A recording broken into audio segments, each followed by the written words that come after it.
बंधु माने आपण माने तो समस्ते आपणकर पूजा घरे पूजा निश्चय करुथिबे एवं पूजा करुथिबा समय रे दीप मध्य जलाउथिबे एवं दीप जळिबार नियम मध्य पूजा समय रे अत्यंत जरूरी अटे। तेबे आपणଙ୍କୁ कौन यह जना अछि जे जेउ दीप को आपण भगवानक नाम नहीं भगवानक उद्देश्य रे जलाई थांती सेही दीप आपणଙ୍କୁ किछि भूल संकेत देउ नाही त कौन आपणकर दीपर सलिता संपूर्ण भावरे जली जाउछि ना पुणी सेथिरे घिओ एवं अधा जला सलिता रही जाउछि ना पुणी आपणक दीपर शिखा फूल परी बनुछि। दीपर शिखा फूल परी बनिबा जदि आपणक दीपर शिखा फूल परी होई जाए तेबे एहार अर्थ कौन अटे? कौन आपण माने जानिछंती दीपर बत्ती संपूर्ण भावरे जली जिबा अथवा बळका रही जिबार एहार अर्थ कौन अटे? आपणक जीवन रे घटुथिबा सबु प्रकारर समस्यार रहस्य आपण जाळुथिबा दीप सहित जोड़ा होई नाही त?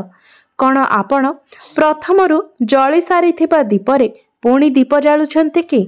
एवं आपण जळुथिबा दीप पुरुणा अटे ना नुआ? आपण केते दिनर पुरुणा दीप व्यवहार करूछंती? आपणकर एपरी अभ्यास नाही त जे किछि किछि दिन व्यवधान रे दीप को बदलाइबा?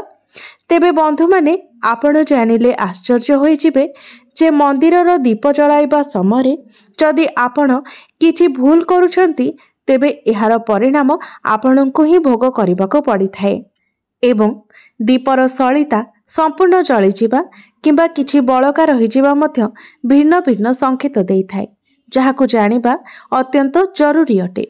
तो एही सब कथा गुडी को जानिबा पई आपण माने वीडियोटी को स्किप न करी शेष पर्यंत निश्चय देखंतु एवं वीडियोटी को लाइक करी चैनल टी को सब्सक्राइब करि दियंतु। कमेंट बॉक्स रे भक्ति एवं श्रद्धार सहित जय मां लक्ष्मी निश्चय लिखंतु।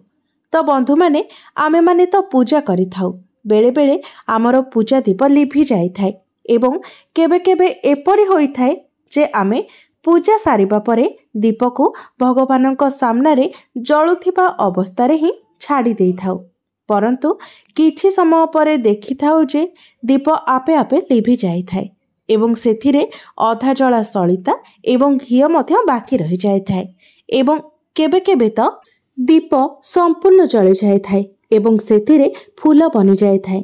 तो एहार भिन्न भिन्न नकारात्मक एवं सकारात्मक परिणाम होई थाए।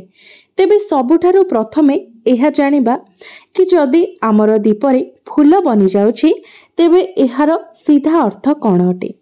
तो एहार अर्थ हेउछि भगवान आमर प्रार्थना को स्वीकार करि नैछंती एवं से आमर पूजारे प्रसन्न होइछंती ताहा से बतीरे बनिथिबा फूल माध्यमरे संकेत देइछंती। जदि आपणक गृहरे दिव्य शक्तिर उपस्थिति रहिछि एवं आपणक साथीरे से मध्य ईश्वरंक पूजारे ध्यान लगाउछंती तो आपणक दीपर सलितारे एकरु अधिक फूल बनि थाए एवं केबे केबे कोनोसी साक्षात देवी देवतांकर रूप मध्य देखा देई थाए। तेणु जदि आपणक दीपरे फूल बनुछि तेबे वास्तवरे आपण अत्यंत भाग्यशाली अटंती एवं एहा सहित दीप जालिबार किछि विशेष नियम मध्य आपणकर जानि रखिबा उचित। तो बंधु माने जदि प्रथमरु जली सारिथिबा बत्तीर आपणकर सलिता रखि जाळुछंती तो एमिति करिबा द्वारा दुर्भाग्य आपणकर पीछा कदापि छाड़ी न थाए।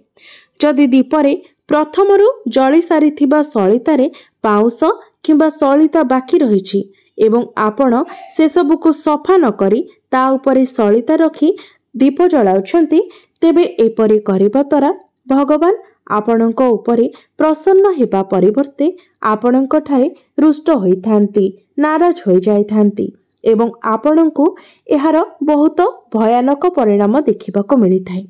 आपणकर हेबाको जाउथिबा कार्य मध्य बिगिड़िबाको लागिथाए आपणकर व्यय वृद्धि हेबारे लागिथाए एवं धन प्राप्तिर समस्त रास्ता गुड़िक धीरे धीरे बंद हो जाए। तेणु सर्वदा एही कथार ध्यान रखिबे जे जेबे भी आपण दीप जलाउछंती तो सर्वदा दीप को संपूर्ण भावरे परिष्कार करी तापरे आपण दीप को व्यवहार करंतु। बंधु माने एहा सहित किछि लोक तांकर अभ्यास रही थाए जे सेमाने किछि दिन व्यवधान रे निजर दीप को बदलाई दे थांती। परंतु यह मन रखिबा उचित जे आपण जो दीप पूजा करूछंती ताको आपण कदापि भी बदलाइबा उचित नुहे। आपण सेही दीप को सिद्ध होई जिबाको दियंतु। जदि कौनसी दीप प्रतिदिन ईश्वरंक सम्मुखरे जळु थाए तेबे धीरे धीरे समय सहित सेही दीपटी सिद्ध होई जाय थाए। भगवानंकर सकारात्मक ऊर्जा सेही दीप को आसी जाय थाए एवं जेबे भी आपण सेही दीप जळाई थांती आपणकर मन एवं हृदय पवित्र होई जाय थाए। तेणु आपण सर्वदा सेही दीप को परिष्कार करंतु एवं सेथिरे नुआ सलिता दे चलांतु। आपण जेते थर दीप जळाइबे सेते थर सेही दीप को परिष्कार करी बत्ती जळांतु। परंतु जदि आपण भूल बसत सेही दीप को बदलाई देउछंती तेबे आपणकर उन्नति रे विघ्न सृष्टि होई थाए। तेणु आपण आपणकर दीप को कदापि बदलांतु नहीं। लगातार 10 वर्ष 20 वर्ष पर्यंत सेही दीप रे सलिता जळांतु। एहा द्वारा आपणकर दीप सिद्ध होई जिवो एवं आपण एहार चमत्कारी निज गृह रे देखिबाको पाई परिबे। जदि आपणक गृह रे केही रोगी थिबे अथवा कहार ज्वर सहजरे छाडु नथिबो तो आपण सेही दीप को किछि समय पर्यंत कोनोसी पानी थिबा पात्र रे रखंतु एवं सेही पानी को उक्त रोगी को पियाई दियंतु। 10 रु 15 मिनिट भितरे तांकर ज्वर ओल्हाई जिवो। जदि आपणक गृह रे काहाकू नजर लागिथिबो किंबा आपणक व्यापार वाणिज्य रे जदि कहार खराब नजर लागिथिबो तो आपण सेही दीप को पानी थिबा तंबा पात्र भितरे रखी छाड़ी दियंतु एवं सेही पानी को आपणक दुकान रे छिंची दियंतु। एपरि करिबा द्वारा आपण परिष्कार भाबरे एहार परिणाम देखि परिबे। कारण जेतेबेले आमे लगातार भाबरे कोनोसी वस्तुर व्यवहार आमर पूजा घरे करिथाउ तो सेही व्यक्ति तो सेही वस्तुटी शुद्ध हो जाय थाए। भगवानंकर जो ऊर्जा रही थाए ताहा सेही वस्तुरे सन्निहित हो जाय थाए। तेणु केबे भी निजर पूजा घरे निजर दीप को बदलाइबा को चेष्टा करंतु नहीं। जदि आपणकर पूजा दीप भांगी जाए अथवा खराब हो जाए अथवा खंडित हो जाए तेबे आपण सेतेबेले निजर दीप को बदलाई पारिबे। परंतु तथापि भी आपण सेही दीप को फोपाड़ी दियंतु नहीं बरं एहाकू निज गृह रे जत्न रे रखंतु। कारण यह भगवानंकर सकारात्मक ऊर्जार भंडार होई थाए। जदि आपणकर सलिता संपूर्ण भावरे जळु नाही दीपरे घिओ बळका रही जाउछि तेबे एहार अर्थ आपणक गृह रे बेमारी बास करि थाए एवं गृहर सदस्य माने एथिपाई कष्ट भोग करिथांती। तेणु संपूर्ण शेष नहेबा पर्यंत सलिता संपूर्ण भावरे जळिबा न जळिबा पर्यंत आपण दीप को जगी रहिबा उचित। कारण एहा आपणकर उत्तम स्वास्थ्य सह जोड़ी होई रही थाए। जदि आपण ठाकुर घरे दीप जाळुछंती तो दीपटी जेमिति संपूर्ण भावरे जळे सेति प्रति आपण ध्यान रखंतु एवं जेतेबेले आपण कोनोसी मंदिर को जाउछंती सेठारे आपण जेतिकी समय रही पारिबे सेही हिसाब रे आपण दीपरे घिओ दियंतु एवं घिओ समाप्त होई सलिता शेष हेबा पर्यंत आपण सेठारे दीप को जगी रहंतु। देखंतु जेपरि दीपटी लिभि न जाए।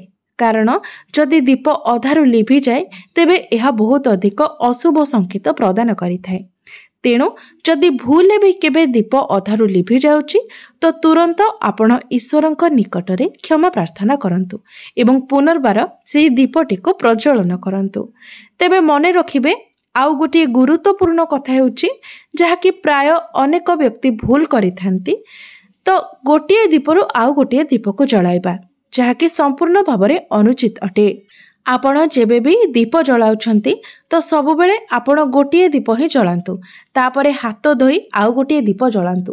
गोटे दीपरु आपण आउ गोटे दीप जलांतु नहीं एवं जेतेबेले आपण दीप जलाउछंती बिना आसन रे दीप को तळे रखंतु नहीं। कारण दीप को जदि आपण सीधा सड़क भूमि उपरे रखंती तो एहा द्वारा आपण को अनेक शुभ परिणाम प्राप्ति होई थाए। सेथिपाई सबु बेले दीप तले आपण किछि अक्षत रखंतु नचेत मुरुज पकांतु किछि नहले गोटे फूल किंबा गोटे पत्र उपरे आपण दीप को रखी जलांतु। सेमिति सीधासलख भूमि उपरे रखी दीप को जला जाए न थाए। यह द्वारा आपण को दीप जलाइबार कौनसी भी शुभ फल प्राप्ति होई न थाए। तेबे बंधु माने जदि आपणकर पूजा घरे जेतेबेले आपण दीप जलाउछंती तो देखिबे जदि प्रत्येक दिन दीप आपणकर अधारु लिभि जाउची किंबा पूजा करिबा समय बारंबार दीपटी लिभि जाउची तो एहार अर्थ आपणक गृहरे अधिक मात्रारे नकारात्मक शक्ति रहिछि एवं एमाने आपणकर पूजारे विघ्न सृष्टि करबाकू चेष्टा करूछंती। बंधु माने गोटिए वातावरण रे केवल गोटिए ही शक्ति रही पारिबो, ताहा नकारात्मक हेउ किंबा सकारात्मक हेउ। तेणु जदि आपणक गृहरे एपरि किछि ऊर्जा रही थाए तो से निश्चित भाबरे चाहिबो आपणक पूजारे बाधा विघ्न सृष्टि करिबा पई। कारण जदि आपण ईश्वरंकर कृपा प्राप्ति करनियंती तो आपणक गृहरे नकारात्मक ऊर्जा संपूर्ण भाबरे नष्ट होई जिवो। सेथिपाई सेमाने आपणकर पूजारे बाधा विघ्न सृष्टि करबाको चाहिथांती। एहार प्रभाव रे ही आपणकर दीप संपूर्ण जଳି न थाए किंबा बारंबार लिभि जाई थाए। ए सबुरु बंचिबा पई आपणको सच्चा हृदय ईश्वरंको भक्ति करबाको हेबो, ईश्वरंकर नाम जप करबाको हेबो। जेतेबेले आपण दीप जलाउछंती सेतेबेले आपण ईश्वरंक निकटरे प्रार्थना करंतु जे आपणंक निकटरे जेते भी नकारात्मक शक्ति रहिछि सेमाने आपणंक ठारू दूर होई जांतु एवं आपणंको ईश्वरंकर कृपा प्राप्ति हेउ। एवं ए सबु ठारू बंचिबा पई जेबे भी आपण दीप जलाउछंती तो दीप चारिपटे आपण गंगा जल रे गोटे गोल घेरा बनाई नियंतु एवं ता मध्यरे दीप रखि चलांतु। कारण गंगा जल को अत्यंत पवित्र माना जाय थाए एवं गंगा जल को महादेवंकर वरदान मध्य प्राप्त होईछि। गंगा जल रे कोनोसी भी खराब शक्ति प्रवेश करि पारि न थाए, सेथिपाई गंगा जल केबे भी खराब होई न थाए एवं समस्त प्रकारर नकारात्मक शक्ति को सकारात्मक शक्ति रे परिवर्तन करि देई थाए। जदि आपण गंगा जलर गोल घेरा बनाई ता मध्यरे दीप रखी जलांती तो आपणकर दीप जालिबारे केही भी बाधा विघ्न सृष्टि करि पारि न थांती एवं आपणको ईश्वरंकर कृपा मध्य प्राप्ति होई पारिबो। तेबे बंधु माने मोर एही भिडियोटी जदि आपण माननकु भलो लागि थाए तेबे भिडियोटी को लाइक करी चैनल टी को सब्सक्राइब करि देबे एवं कमेंट बॉक्स रे भक्ति एवं श्रद्धार सहित जय मां लक्ष्मी निश्चय लिखिबे।